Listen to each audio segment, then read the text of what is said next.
बिस्मिल्लाहिर्रहमानिर्रहीम। आप देख रहे हैं मुबश्शिर लुकमान चैनल। मेरा नाम मुबश्शिर लुकमान है। आपने अभी तक अगर इस चैनल को सब्सक्राइब नहीं किया तो प्लीज़ करिएगा, बेल आइकॉन को प्रेस कर लीजिएगा, वीडियो को लाइक करिएगा, शेयर करिएगा, कमेंट्स में अपनी राय ज़रूर दीजिएगा। आगे बताऊँ, एयरफोर्स के बाद अब इंडियन नेवी भी हाई अलर्ट पे है। भारतीय सेना खुद तो कुछ कर नहीं सकती, इसलिए अब किराए के टैटुओं के ज़रिए हमें खौफजदा करने की कोशिश कर रही है। इंडियन प्रॉक्सी वित्तल ख्वारिज के एक गिरोह ने आज सुबह बन्नू में FC लाइन्स में अचानक घुसने की कोशिश की। आप अपनी स्क्रीन पर पाक फौज के जवान और बन्नू पुलिस के शेरों को देख सकते हैं कि किस बहादुरी से उन्होंने इन गीदड़ों का शिकार किया। इन हमलावरों का ताल्लुक हाफिज गुल बहादुर ग्रुप से है। ये वही गिरोह है जिसने पहले भी एक बार बन्नू कैंट पर हमला किया और अपनी इसी वहशियाना कार्रवाई में मसाजिद और घरों को निशाना बनाया था। ये गिरोह एक अरसे से अफगानिस्तान में मुकीम है और रॉ के टुकड़ों पे पल रहा है। रॉ के टुकड़ों में पलने वाले ये दरिंदे हमारा तो अल्हम्दुलिल्लाह कुछ नहीं बिगाड़ सकते, हमें खौफजदा नहीं कर सकते। इनका अंजाम मौत है और सिर्फ मौत।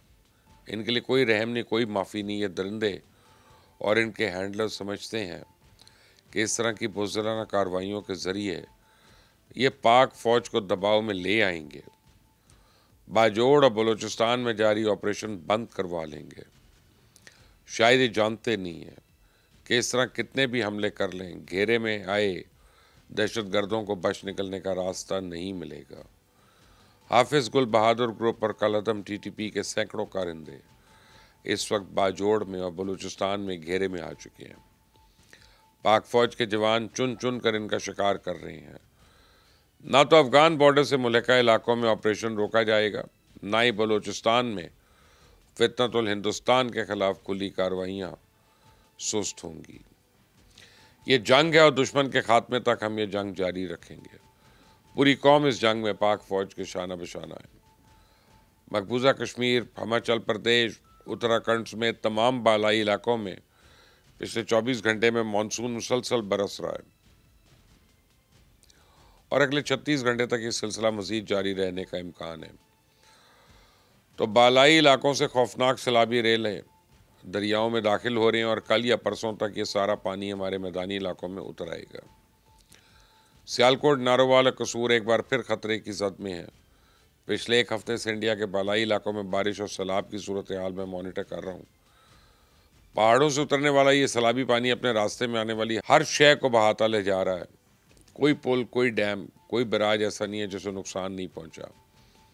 आबी गुजरगाहों के किनारों पर आबादियां मलिया मेट हो चुकी हैं।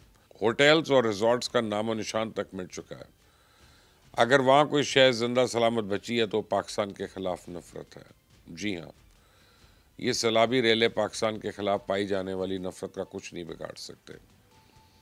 इंडिया में हमारे बारे में पाई जाने वाली नफरत जूं जूं बरकरार है। ये नफरत और बोगस हमारे लिए नया नहीं, हम तो इसके आदी हो चुके हैं और अब तो हम सारे इसको एंजॉय करते हैं। लेकिन इंडियन पंजाब के लोग इंडिया की इस खामखा पाकिस्तान दुश्मनी से तंग आ चुके हैं, क्योंकि इसकी कीमत इस मरतबा उनको भी अदा करनी पड़ रही है। मैंने कल आपको आम आदमी पार्टी के एक MLA की हरमीत सिंह की गुफ्तगू सुनवाई थी। उन्होंने इल्ज़ाम आयद किया था कि सैलाब कुदरती आफत नहीं बल्कि इंसानी साजिश है। उन्होंने तो दावा किया कि मोदी सरकार ने सेक्रेटरी इरीगेशन के ज़रिए ये सारा खेल खेला और पाकिस्तान को डुबोने के लिए इंडियन पंजाब को भी डुबो दिया। तो ब्रेकिंग न्यूज़ ये है कि अपनी साजिश का भांडा फूटने पे मोदी सरकार ने कल MLA हरजीत सिंह को लुधियाना से गिरफ्तार कर लिया। लेकिन ऐसी गिरफ्तारियों से सच का गला तो नहीं दबेगा। अब तो पंजाबी मीडिया खुलकर बोल रहा है कि मोदी सरकार ने जानबूझकर आखिरी लम्हे तक डैम से पानी रोके रखा। इंडियन पंजाब के लोग इस मैन मेड फ्लड की जुडिशल इंक्वायरी का मुतालबा करना शुरू हो गए हैं। 20 ਮਈ 2025 ਨੂੰ ਪਾਣੀ ਦਾ ਪੱਧਰ ਹੈ ਜਿਹੜਾ ਉਹ ਘਟ ਕੀਤਾ ਜਾਣਾ ਸੀ 1462 ਫੁੱਟ ਤੱਕ, ਪਰ ਰੱਖਿਆ ਕਿੰਨੇ ਤੱਕ ਗਿਆ? 1545 ਫੁੱਟ ਤੱਕ ਇਹ ਰੱਖਿਆ ਗਿਆ, ਜਿਹੜਾ ਕਿ ਨਿਰਧਾਰਿਤ ਪੱਧਰ ਤੋਂ 80 ਫੁੱਟ ਵੱਧ ਸੀ। ਹੁਣ ਜਦੋਂ 80 ਫੁੱਟ ਵੱਧ ਪਹਿਲਾਂ ਹੀ ਪਾਣੀ ਹੈ ਤੇ ਪਿੱਛੋਂ ਬਰਸਾਤਾਂ ਦੇ ਕਰਕੇ ਹੋਰ ਪਾਣੀ ਸਾਰਾ ਕੈਚਮੈਂਟ ਏਰੀਏ ਦੇ ਵਿੱਚੋਂ ਆ ਗਿਆ, ਤਾਂ ਸੁਭਾਵਿਕ ਹੈ ਕਿ ਪੂਰਾ ਡੈਮ ਫਿਲ ਹੋ ਗਿਆ, ਓਵਰਫਲੋ ਹੋਣ ਲੱਗਿਆ। ਤਾਂ ਡੈਮ ਖੋਲੇ ਗਏ, ਡੈਮ ਖੁੱਲੇ ਤਾਂ ਪੰਜਾਬ ਨੂੰ ਫਿਰ ਇਹਨਾਂ बरसाती पानी कह लिए या हड़ां दे पानी ने मार दिता। इंडिया की साबित दहशतगर्दी के खिलाफ पहले सिर्फ पंजाब की सिख बरादरी आवाज़ उठा रही थी, अब तो पंजाब और हरियाणा के हिंदू बरादरी भी इस सैलाब के खिलाफ फट पड़ी है। लोग पूछ रहे हैं अगर ऐसा सैलाब गुजरात, महाराष्ट्र, केरला में आना था तो क्या मोदी सरकार उसी बेहसी का मुजाहरा करती। लोग पूछ रहे हैं अगर पंजाब भारत का हिस्सा है तो हर साल इनके साथ ही जुल्म क्यों किया जा रहा है। लोग सवाल कर रहे हैं कि आम हालात में रावी, ब्यास और सतलुज का 49% पानी राजस्थान को फराहम कर दिया जाता है, लेकिन अब राजस्थान को जाने वाली नहरें खुश्क क्यों पड़ी हैं। अगरचे अवाम एहतजाज के बाद इंडिया ने मजबूरन राजस्थान जाने वाली तमाम नहरों में 10% पानी का खराज शुरू कर दिया है, लेकिन अब इन सैलाबी नहरें खोलने का क्या फ़ायदा। पंजाब के लोगों का जितना नुकसान होना था वो तो हो चुका। आप इस हिंदू पंडित की गुफ्तगू सुने पूरी दुनिया को बता रहा है कि भारत अगर यूं ही पानी की जंगी हथियार के तौर पर इस्तेमाल करता रहा तो फिर एक दिन यही पानी इसके अपने टुकड़े टुकड़े कर देगा। बंगाल च हड़ आते हैं उदों राष्ट्र पद्धर की जिहड़ी सरकार है देश की वो मुंह खोल देंदी है खजानिਆਂ ਦੇ। ਉਹ ਉੱਥੇ ਟੀਮਾਂ ਭੇਜ ਦਿੰਦੀ ਆ, ਆਰਮੀ ਭੇਜ ਦਿੰਦੀ ਆ, ਹਰ ਤਰੀਕੇ ਨਾਲ ਬਚਾਉਣ ਕਰਨ ਦੀ ਕੋਸ਼ਿਸ਼ ਕਰਦੀ ਹੈ। ਪੰਜਾਬ ਵਾਰੀ ਮਤਰਈ ਮਾਂ ਵਾਲਾ ਸਲੂਕ ਕਿਉਂ ਕਰਦੇ ਹੋ? ਇਹਨਾਂ ਨੇ ਇੱਕ ਕਰ ਦੋ, ਅਸੀਂ ਉਹਨਾਂ ਨੂੰ ਦੇਂਦੇ ਭਰਾ ਆ ਸਾਡੇ।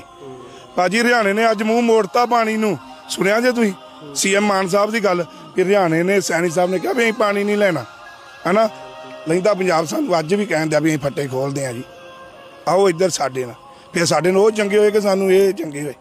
लेकिन भारत ने तो पाकिस्तान दुश्मनी में इस कदर अंधा हो गया है कि इसलिए इसे अपने शहरियों की रत्ती बराबर परवाह नहीं है।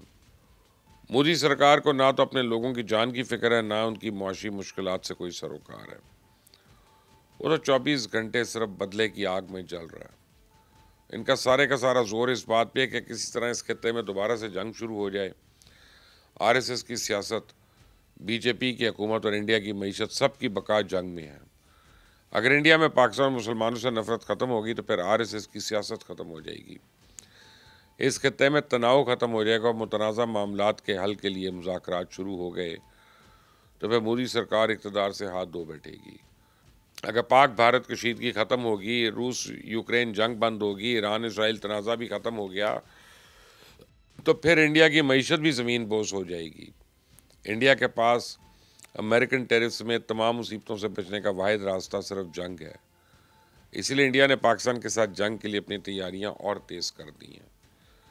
इंडियन एयरफोर्स पहले ही राजस्थान में मशकों के बहाने रेड अलर्ट पे और अब इंडियन नेवी ने भी बहरे अरब में मशकों का ऐलान कर दिया। इंडियन एयरफोर्स भी इन मशकों में हिस्सा लेगी। इंडिया के पास इस कुल 13 जंगी बेड़ी हैं जिन पे MiG-29 स्कूई तैयारे उतारने की प्रैक्टिस की जा रही है। तो इंडियन मशकों के नाम पे इन जंगी बेड़ों की बहरे अरब में आमद है और इंडियन नेवी और फ़िज़ाइया अगले चंद रोज़ तक कराची से 70 नॉटिकल माइल के फासले पर मौजूद रहेगी। ये इस बात का सबूत है कि इंडिया कराची पर अपनी बुरी नज़रें गाड़े बैठा है। आप देखें कि इंडियन पंजाब पूरा सैलाब में डूबा हुआ है, लेकिन अभी तक कोई मरकज़ी वज़ीर पंजाब के दौरे पर नहीं आया। लेकिन अमित शाह कल रात सैलाब की तबाहकारियों का मुआयना करने के लिए पहले जम्मू पहुंचा। इसने वहाँ तो ना किसी मुतासरा इलाके का दौरा किया, ना ही सैलाब मुतासरीन की दादरसी के लिए कोई इकदाम किए, बल्कि इसने सिर्फ और सिर्फ मिलिट्री इंफ्रास्ट्रक्चर का मुआयना किया। जम्मू में दरियाए तवी के इस पुल पर भी गया जो सैलाब में बह गया था। ये पुल अस्करी एतबार से इंतहाई अहम है। इसी भारतीय सेना ने सैलाब के 12 घंटों के बाद हंगामी बुनियादों पर वह आर्जी पुल बांध कर ट्रैफिक चालू कर दी। आए रोज़ फ़िज़ाई और बहरी मशक़ें, सैलाब ज़दा इलाकों में टैंक्स की आमदोरफ्त और अमित शाह का जम्मू में मिलिट्री इंस्टॉलेशंस का मुआयना इस बात का सबूत है कि ये लोग मानसून ख़त्म होते ही दोबारा जंग छेड़ने की प्लानिंग कर रहे हैं। लेकिन आज मैं पूरे इंडिया को यकीन दिलाता हूँ कि पहले हमने सदर ट्रंप के कहने पर आपके लिए जंग बंदी की पेशकश कबूल कर ली। इस मरतबा हम किसी की नहीं सुनेंगे। मैं पूरे इंडिया को बताना चाहता हूँ कि आज जिस सैलाब ने तुम्हें घेर रखा है वो तो अगले चंद रोज़ में समुंदर में गर्क हो जाएगा, लेकिन इस बात तुम्हारे यहाँ जो बेरोज़गारी का सैलाब आने वाला है वो तुम्हें गर्क करके चला जाएगा। मेरी बात का यकीन नहीं है तो ट्रुथ सोशल पे प्रेसिडेंट ट्रंप की पोस्ट पढ़ लो।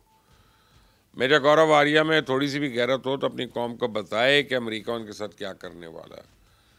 पालकी शर्मा में थोड़ी सी भी शर्म हो तो अपने लोगों को बताए कि चाइना से वापसी पे मोदी का चेहरा क्यों उतरा हुआ है और उसका सर शर्मिंदगी से क्यों झुका हुआ है।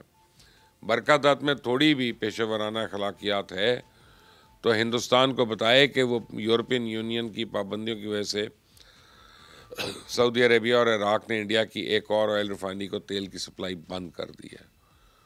गोदी मीडिया में अगर सच का सामना करने की हिम्मत है तो अपनी कौम को बताएं कि ऑस्ट्रेलिया में मुकीम इंडियन शहरों को वापस भिजवाने की मुहिम शुरू हो गई है।